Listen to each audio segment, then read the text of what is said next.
देख रहे हैं देश दिन भर। मैं हूं आपके साथ ऋतु तिवारी। पोखरियाल बुलेटिन की शुरुआत करेंगे। बिहार लाठीचार्ज का मामला पहुंचा सुप्रीम कोर्ट। तो बिहार में बीजेपी नेताओं पर लाठीचार्ज का मामला अब सुप्रीम कोर्ट पहुंच चुका है। बिहार के डीजीपी और मुख्य सचिव के खिलाफ एफआईआर की मांग की गई है।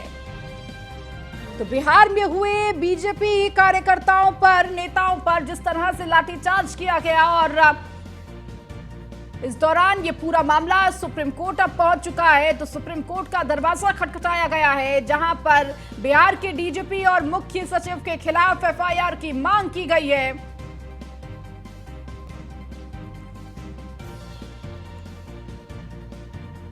तो बड़ी खबर इस वक्त दे रहे हैं आपको। बिहार में बीजेपी नेताओं पर हुए लाठीचार्ज का मामला सुप्रीम कोर्ट पहुंच चुका है और सुप्रीम कोर्ट में इस पूरे मामले को लेकर याचिका दी गई है। पीएम मोदी पिछले दिनों फ्रांस की 2 दिवसीय यात्रा पर थे। यहां फ्रांसीसी राष्ट्रपति इमैनुअल मैक्रोन ने उनके लिए डिनर का आयोजन किया था। इस भोज का आयोजन 14 जुलाई को फ्रांस के नेशनल डे पर पेरिस और लोवर म्यूजियम में किया गया था। इस दौरान हॉल में मौजूद बैंड ने हिंदी गाने भी बजाए। डिनर के दौरान बैंड ने 2 बार जय हो गाना बजाया, जिसकी धुन को मैक्रोन एंजॉय करते दिखे। तो टेबल पर उनके बगल में पीएम मोदी को बैठा देखा जा सकता है। तो वहीं पीएम मोदी बेहद गौर से बैंड की परफॉर्मेंस को देख रहे थे।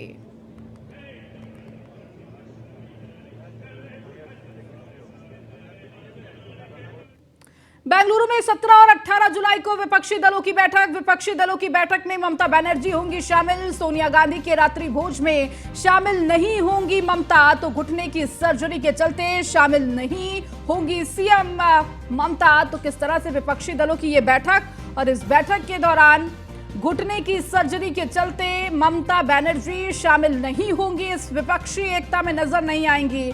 बेंगलुरु में 17 और 18 जुलाई को विपक्षी दलों की ये बैठक है। लगातार देखिए तारीख बदल रही है और अब 17 और 18 जुलाई को ये बैठक रखी गई है। सोनिया गांधी के रात्रि भोज में शामिल नहीं होंगी ममता।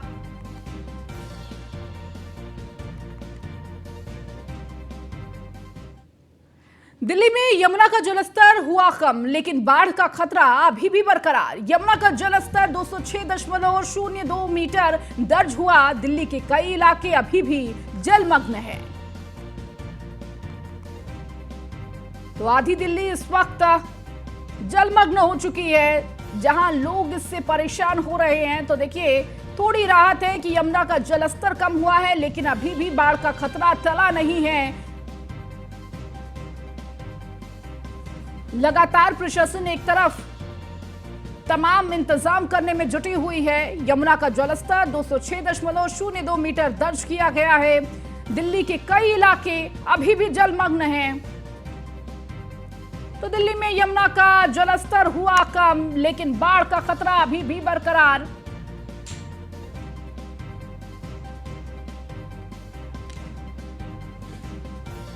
और अधिक जानकारी के साथ हमारे संवाददाता किरण पाल हमारे साथ जुड़ चुके हैं। किरण, अभी क्या कुछ स्थिति दिल्ली की बताई जा रही है? देखिए यमुना का जलस्तर कम तो जरूर हुआ है, लेकिन बाढ़ का खतरा अभी भी बरकरार है। हाँ, वजीराबाद और चंद्रावल जो जल शोधन संयंत्र है, वहां से रविवार की सुबह ही जो जल स्तर है वो कम होना शुरू हो गए। हम लाल किले के सामने की बात करें, कश्मीरी गेट, राजघाट, ये जो इलाके हैं जहाँ पर पहले काफी घुटने से ऊपर पानी चढ़ा हुआ था, वो जल स्तर नीचे जाने लगा है। और इसके साथ ही अगर हम बात करें, दिल्ली के मुख्यमंत्री भी यही कह रहे हैं कि अगर इसी तरीके से जल स्तर घटता रहा तो दिल्ली में बाढ़ का खतरा नहीं होगा, परंतु बारिश हुई तो कहीं ना कहीं बाढ़ का जो ये खतरा है ये बढ़ सकता है। पर देखिए जल स्तर घट रहा है पर बाढ़ का खतरा नहीं घट रहा है। अभी भी डर कहीं ना कहीं बना हुआ है कि पीछे से अगर पानी हथनी बैराज से ज्यादा आ जाता है या बारिश अगर लगातार 2-3 दिन हो जाती है तो दिल्ली पर फिर ये खतरा मंडरा सकता है।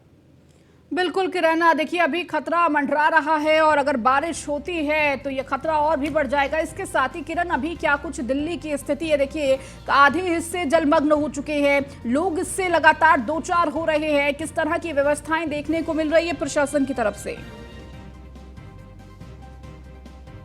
किरण, तो कई जो सड़कें थी वो बंद थी, और अब जब जल स्तर घटने लगा है तो कुछ सड़कों पर से पानी हट गया है, जिसके कारण जो यातायात पुलिस है उसने कुछ रास्तों को खोल दिया है और लोगों को निकलना भी उन रास्तों पर शुरू हो गया है। परंतु बाकी जो अन्य रास्ते कहीं वन वे बना के चलाया जा रहा है। अगर हम बात करें जैसे कि राजघाट के पास में Shantivan, Geeta colony, outer ring road, ये वो इलाके हैं जो जलमग्न थे। परंतु अब जैसे जैसे पानी नीचे उतरा है तो यातायात पुलिस ने अपनी जिम्मेवारियों को निभाते हुए इन पर यातायात का चलना शुरू हो गया, लोगों का निकलना शुरू हो गया और लोगों के लिए इस समय जो बाकी जगहों पे जल स्तर है वहां बड़ा भीड़ भाड़ का लोग आलम बना देते हैं, लोग वो प्रशासन उन्हें हटा रहा है। बाकी तैयारियों में ये भी देखा जा रहा है कि अन्य कहीं रास्तों पर या अन्य कई इलाकों में जल स्तर का बढ़ना तो नहीं शुरू हो सकता। जो कई जगहों पे जैसे हम बात करें मुखर्जी नगर नाले में बाढ़ के बढ़ने से जो जल स्तर था बढ़ा था, हकीकत राय जो इलाका है वो डूबने लगा था। वो इलाका पूरा सरकारी ऑफिसर्स का आवास है। तो इन जगहों पे कि दोबारा अगर जल स्तर बढ़ता है तो उसके लिए क्या इंतजाम किए जा सकते हैं। जो सीवर का ओवरफ्लो था वो लगातार हो रहा था, तो इस बार वो सीवर के ओवरफ्लो को लेकर पहले से तैयारियां जुटाई जा रही है कि अगर जल स्तर बढ़ता है तो ये जो घरों का पानी है वो कहाँ डाइवर्ट कर सकते हैं, किस तरीके से लोगों को सुविधाएं जो मुहैया हो सकती है या जो असुविधा जल स्तर बढ़ने से लोगों को जो रूट डाइवर्ट करने पड़ रहे थे, असुविधा लोगों को हो रही थी, लोग अपने काम पे नहीं जा पा रहे थे, जो लोग अंतर्राज्यीय एक दूसरी जगह जाना चाहते वो नहीं जा पा रहे थे क्योंकि कहीं ना कहीं जल स्तर बढ़ने से जो यमुना के किनारे के लोग हैं उनमें और आसपास के लोगों में जो खतरा, जो प्रवासी लोग हैं उनमें जो खतरा बढ़ गया था। लोग पैदल चलना शुरू हो गए थे, जैसा आलम कोरोना में देखा गया कि नहीं ये दिल्ली में बाढ़ का खतरा बढ़ रहा है, हमें अपने घर की ओर प्रस्थान करना। तो ये बड़ा असमंजस वाला काम है और उस समय दिल्ली के लोगों के लिए एक बड़ी जिम्मेवारी ये भी थी क्योंकि सावन के अंदर वो कांवड़ियों का आना जाना लगा हुआ था, कावड़ों को नहीं रोक सकते थे किसी भी प्रकार से। देखा गया सादरा का या पूरा इलाका जो राजघाट के आसपास का कश्मीरी गेट का बंद था, परंतु जो कावड़े हैं वो आती थी। तो प्रशासन ने बड़ी जिम्मेवारी से मेरठ एक्सप्रेसवे की सहायता या सोनीपत से मोड़ना और रूट डाइवर्ट कर करके दिल्ली के लोगों को जो परेशानियों से है निजात दिलाई। तो आगे भी देखा जा रहा है कि अगर जल स्तर बढ़ता है, वैसे तो आशा करेंगे कि लगातार जल स्तर घटे, पर जिस तरीके से दिल्ली के माननीय केजरीवाल अन्य प्रशासन कह रहा है कि लगातार जल स्तर धीरे धीरे घट रहा है, परंतु अगर बरसात अगर लगातार होती है 2 से 3 दिन तो ये जल स्तर फिर बढ़ सकता है क्योंकि आगे जो मौसम विभाग की तरफ से चेतावनी दी जा रही है कि बरसात होने की आशंका है। ठीक है किरण, बहुत शुक्रिया इन तमाम जानकारियों को देने के लिए। खबरों में आगे बढ़ेंगे। 3 दिवसीय लखनऊ दौरे पर रक्षा मंत्री राजनाथ सिंह हैं। जन कल्याण समिति की बैठक में शामिल होंगे। 17 जुलाई को शाम 4 बजे IIM रोड स्थित महर्षि विश्वविद्यालय जाएंगे राजनाथ सिंह। तो महर्षि विश्वविद्यालय में कई विकास परियोजनाओं का लोकार्पण करेंगे, शिलान्यास करेंगे। IIM तिराहे से सीतापुर रोड पर बनकर तैयार ओवरब्रिज को जनता को करेंगे समर्पित। तो 17 जुलाई को शाम 6:30 बजे दिल्ली के लिए रवाना हो जाएंगे। तो 3 दिवसीय लखनऊ का ये दौरा रहने वाला है राजनाथ सिंह का और देखिए इस दौरान कई कार्यक्रमों में हिस्सा लेंगे और लखनऊ पहुंचेंगे 3 दिनों के लिए रक्षा मंत्री। जन कल्याण समिति की बैठक में शामिल होंगे और इस दौरान 17 जुलाई को शाम 4 बजे IIM रोड स्थित महर्षि विश्वविद्यालय जाएंगे राजनाथ सिंह। महर्षि विश्वविद्यालय में कई विकास परियोजनाओं का लोकार्पण और शिलान्यास करेंगे। और अधिक जानकारी के साथ SK वाजपेयी हमारे संवाददाता हमारे साथ जुड़ चुके हैं। SK, 3 दिवसीय दौरे पर रक्षा मंत्री आ रहे हैं लखनऊ, क्या कुछ खास रहेगा इस दौरे के दौरान?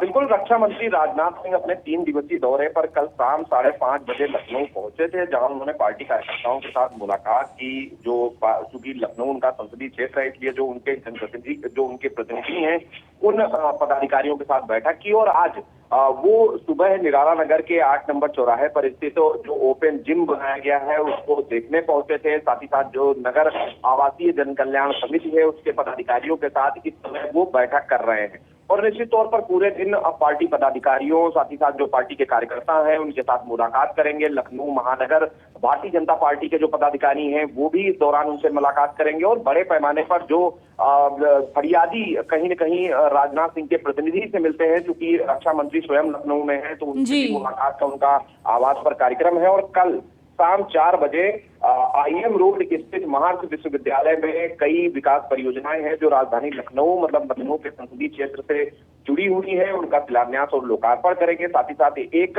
ओवर ब्रिज भी बनकर तैयार हुआ है रक्षा मंत्री राजनाथ सिंह के संसदीय क्षेत्र में, उसका भी लोकार्पण कर उसको जनता को समर्पित करेंगे और कल शाम 6:30 बजे ही लखनऊ से दिल्ली के लिए रवाना हो जाएंगे। ठीक है, इसके बहुत शुक्रिया इस जानकारी को देने के लिए। तो 3 दिवसीय लखनऊ दौरा रहने वाला है रक्षा मंत्री का।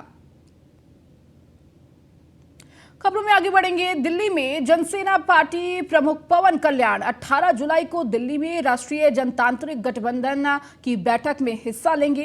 राजग की बैठक में बीजेपी के कई नए सहयोगी दल शामिल हो सकते हैं। इनमें महाराष्ट्र के मुख्यमंत्री एकनाथ शिंदे, वहीं राष्ट्रवादी कांग्रेस पार्टी का अजीत पवार, 3 नीत गुट और बिहार और उत्तर प्रदेश के विभिन्न छोटे दल और पूर्वोत्तर राज्यों के क्षेत्रीय दल शामिल हैं। तो बीजेपी ने दिया पवन कल्याण को न्योता और इस दौरान माना जा रहा है कि कई छोटे दल इस दौरान शामिल हो सकते हैं।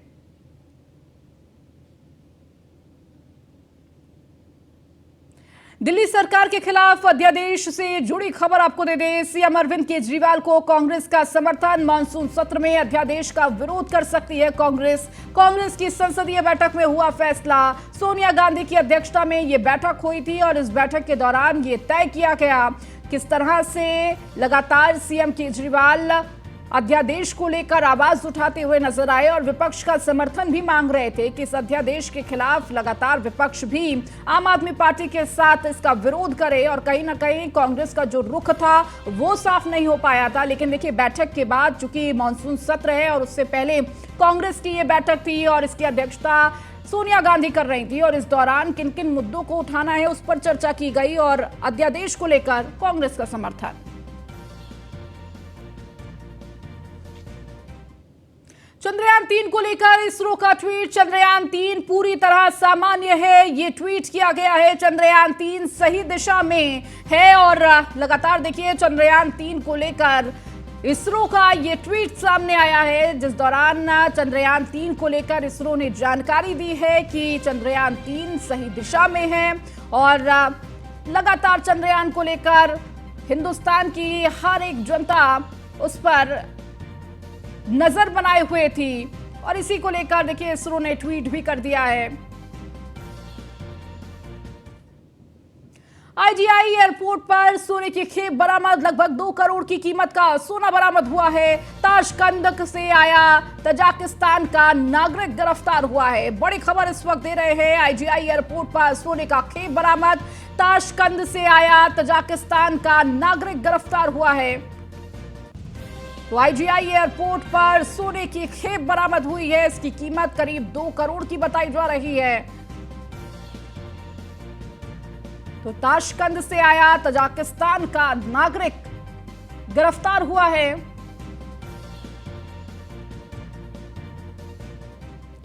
वहीं यूपी बीजेपी से जुड़ी इस वक्त की बड़ी खबर आपको दे दें। दारा सिंह चौहान कल बीजेपी में होंगे शामिल, तो आज दिल्ली से लखनऊ पहुंचेंगे। दारा सिंह शुक्रवार को गृह मंत्री अमित शाह से की थी मुलाकात, तो दारा सिंह बीजेपी में शामिल हो सकते हैं। आज दिल्ली से लखनऊ पहुंचेंगे दारा सिंह। शुक्रवार को गृह मंत्री अमित शाह से उनकी मुलाकात हुई थी और देखिए लगातार यही कयास भी लगाए जा रहे थे कि दारा सिंह बीजेपी में शामिल हो सकते हैं। यूपी बीजेपी से जुड़ी ये बड़ी खबर आपको दे रहे हैं। दारा सिंह चौहान कल बीजेपी में शामिल होंगे, तो आज दिल्ली से लखनऊ पहुंचेंगे दारा सिंह और कल माना जा रहा है कि बीजेपी में शामिल होंगे दारा सिंह। तो कल दारा सिंह चौहान ने विधायकी से इस्तीफा दे दिया था।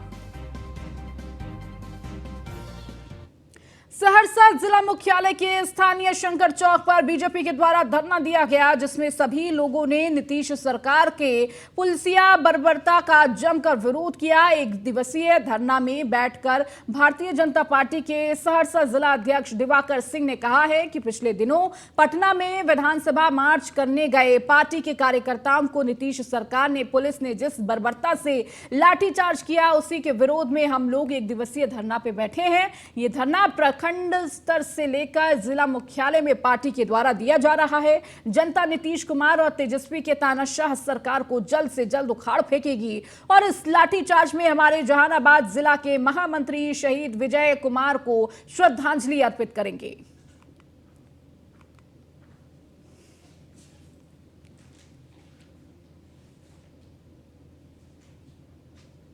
सुपौल में कोसी नदी का जलस्तर लगातार बढ़ रहा है। जिले के अंदर 150 से अधिक घरों में जल समाधि ले ली गई है। गांव जाने वाले दूसरी सड़क के ऊपर पानी का बहाव जारी है। स्थानीय लोगों ने बताया कि इस गांव में 100 से ज्यादा परिवार रहते हैं और लगातार बढ़ रही पानी से परेशानी हो रही है। वहीं न्यूज़ 1 इंडिया संवाददाता राजेश चौधरी ने ग्राउंड जीरो पर जाकर लोगों की समस्याएं सुनी है। आपको एक खास रिपोर्ट दिखाएंगे। सुपौल में कोसी नदी उफान पर है और कोसी नदी अपनी रौद्र रूप ले रही है। सुपौल सदर प्रखंड के नरहिया गांव में 150 से अधिक घर जलमग्न हो गया है। मौजूद है बैरिया पंचायत में। यहाँ पे मुख्य सड़क के ऊपर से जल का बहाव शुरू हो गया है और यहाँ रहने वाले लोगों के साथ परेशानी बन गई है। कितना समस्या हो रहा है आप लोगों को? बहुत डबल समस्या है सर। आज कितने मान लीजिए 24 घंटा से एक जगह टूट करके दूसरे जगह पर पानी चढ़ा हुआ है। अभी तक सरकार का कोई व्यवस्था यहाँ नहीं है। कितना घर में पानी ढुका हुआ है सर, अंगना में पानी ढुका हुआ है। अब बस्ती भी कट गया 8 नंबर वार्ड में। कितना समस्या होता है आप लोगों को इस पानी से? बहुत ज़्यादा समस्या होता है। हम लोग के पास नहीं गैस है न कुछ है, तो हम लोग किस में खाना बनाए खाएं? आंगन में पानी है, घर में पानी है, तो क्या करें? हम लोग भूखे रहे तो अच्छा है ना। क्या मांग करते हैं आप लोग प्रशासन से? कुछ हम लोग के पास तो बाहर जमीन नहीं है, हम लोग घर बनाएंगे वहाँ जाके। जो लोग के पास है वो तो निकल गया, हम लोग फंसे हुए हैं। 60-65 घर है मेरे गांव में, सब फंसा है।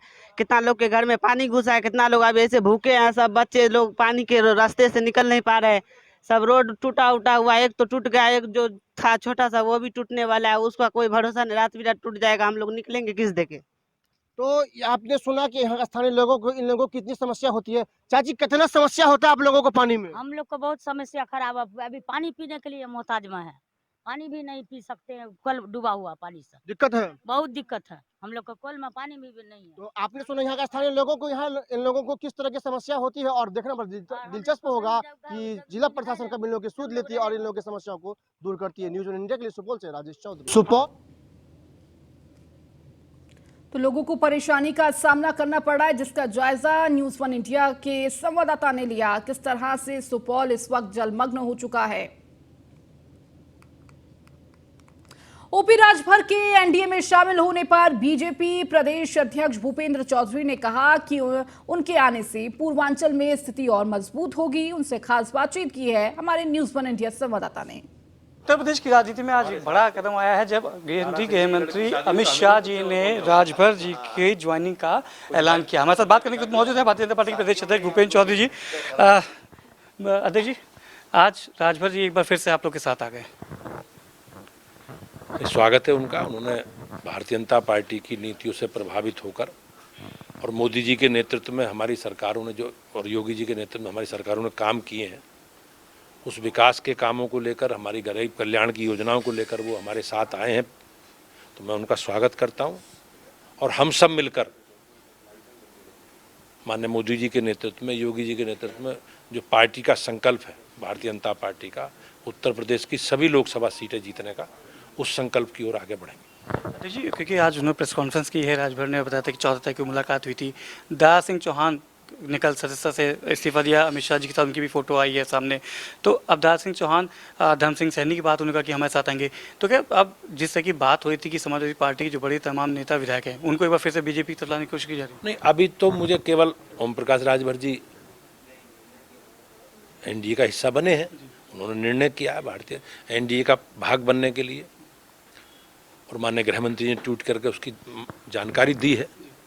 लेकिन दारा सिंह जी ने कल विधानसभा की सदस्यता से त्यागपत्र दिया है और वो अभी दिल्ली में है, जैसा जानकारी आप लोगों के माध्यम से मुझे मिली है। वो कल उत्तर यहाँ आएंगे हाँ, यहाँ कल आएंगे वो, और संभवतः कल भारतीय जनता पार्टी की सदस्यता वो ग्रहण करेंगे।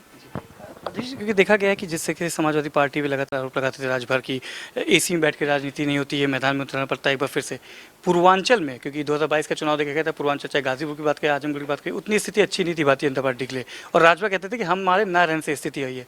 क्या राजभर के आने से पूर्वांचल की स्थिति मजबूत मानते हैं आप? नहीं, निश्चित रूप से जो हमारी पार्टी का संकल्प है, और हमारी पार्टी का संकल्प में 80 की 80 सीटें जीतने का 2024 में मोदी जी के नेतृत्व में हमारी पार्टी का संकल्प है। उस संकल्प को सब मजबूती निश्चित रूप से मिलेगी, क्योंकि हमारा परिवार बढ़ा है और ओम प्रकाश राजभर जी, जय दारा सिंह जैसे बड़े लोग, पिछड़े समाज के बड़े नेता हमारे साथ आए हैं, तो निश्चित रूप से हमारे उस अभियान को मजबूती मिलेगी और हम लोग सब मिलकर उस लक्ष्य की प्राप्ति की तरफ आगे बढ़ेंगे, ऐसा मुझे विश्वास है। ये थे अध्यक्ष जी भूपेंद्र चौधरी जी, बताए थे कि हम अपने लक्ष्य पे केंद्रित हैं, हमारे साथ जो आएगा उसका स्वागत है, और कौन आएगा कौन आएगा इसका शीर्ष नेतृत्व फैसला करेगा। हालांकि 80 में से 80 जीतने का लक्ष्य है, उसको साधने की पूरी तैयारी की जा रही है। वीडियो जर्नलिस्ट वीरेंद्र के साथ मनीष मिश्रा, न्यूज़ इंडिया, लखनऊ। वहीं शिक्षकों के द्वारा लगातार विरोध प्रदर्शन को लेकर जाप सुप्रीमो पप्पू यादव ने कहा है कि पप्पू यादव हमेशा शिक्षकों के साथ रहे हैं और जो भी आंदोलन हुआ है वह पप्पू यादव के नेतृत्व में हुआ है और आगे भी पप्पू यादव शिक्षकों के साथ हैं। वहीं उन्होंने कहा कि जब क्रांति नहीं होगी तब तक शांति की अपेक्षा नहीं की जा सकती है। मेरा कहना है कि शिक्षक जो 4 लाख और 4 लाख 8 लाख और जो STT और TT का एग्जामिनेशन दे दिया, 4 लाख उन्होंने कोर्स किया, एग्जामिनेशन दे दिया, आपने हल्फनामा दे दी, और ऐसी क्या ज़रूरत पड़ी कि बीच में आकर के गवर्नमेंट को पॉलिसी चेंज करना पड़ा? या पॉलिसी तो आप पहले तय थे, या नहीं तो शिक्षक की नियुक्ति पत्र के बाद आप पॉलिसी लेते, तो आप वो पॉलिसी को भी नहीं माने। आप बीच में आकर के जब नियुक्ति पत्र 10 दिनों में देना था तो आप जाकर के कोर्ट चले गए, कोर्ट में भी आपने ये हल्फनामा दिया। चलिए, इस बुलेटिन में फिलहाल इतना ही। बने रहिए न्यूज़